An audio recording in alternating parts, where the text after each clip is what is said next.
So இன்றைக்கி எதை பற்றியான டாக்குன்னு கேட்டிங்கன்னா, தீபாவளி 3 நாள் ஆயிருக்கு முடிஞ்சு.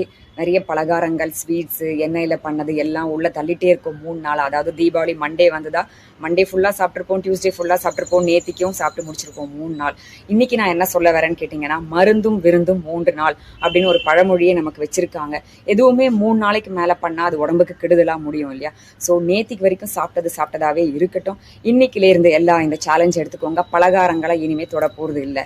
இந்த ஒரு வாரத்துக்கு எல்லாம் டோட்டலி ஸ்டாப் பண்ண போகிறோம். ஏன்னா வீட்டில் நிறைய சேர்த்து வச்சுருக்கோம். வெளியிலேருந்து வந்தது, வீட்டில் பண்ணது, நம்ம வாங்கினது எல்லாமே போதும். 3 நாள் சாப்பிட்டு என்ஜாய் பண்ணியாச்சு. அதை வேற யாராவது சாப்பிட்டுக்கிட்டோம், இல்லை வேஸ்ட் ஆனாலும் பரவாயில்ல, காக்கா குருவி நாய்களுக்கு போடலாம். ஏன்னா அது உடம்புல ஸ்லோ பாய்சன் மாதிரி ஆக்ட் பண்ணி நம்ம உடம்ப உள்ளே போய் கெடுக்க போகுது. அதையே நம்ம நிறைய எடுத்துக்கணும். சரியா? ஸோ இன்னைக்குலேருந்து என்ன சேலஞ்சுன்னு கேட்டிங்கன்னா, அதாவது இந்த வீடியோ நீங்கள் பார்க்குறதுலேருந்து எந்த நொறுங்கு தீனி, தின்பண்டங்கள், பலகாரங்கள், பண்டிகைக்கு சேர்ந்த இனிப்பு வகைகளை சாப்பிட போகிறதில்ல அடுத்த ஒரு வாரத்துக்குன்றதான் சேலஞ்ச். வீட்டில் நிறைய இருக்குது, அதை நீங்கள் பிளான் பண்ணிக்கோங்க, வேஸ்ட் பண்ணாத மாதிரி. ஸோ இன்றைக்கிலேருந்து நானும் போட போகிறேன் என்னுடைய போஸ்ட் காலத்துக்கு கீழே ஓட் மாதிரி. நான் எந்த பலகாரங்களையும் எடுத்துக்கல, இன்க்ளூடிங் ஸ்வீட்ஸ் அப்படின்னு. நீங்களும் அதுக்கு ஓட் பண்ணுவீங்கன்னு நினைக்கிறேன். ஸோ இப்படி நம்ம கண்ட்ரோல்டாக, டிட்டர்மைண்டாக ஒரு போக்கில் போனாதான் கட்டாயம் சாப்பிட்றத குறைப்போம்.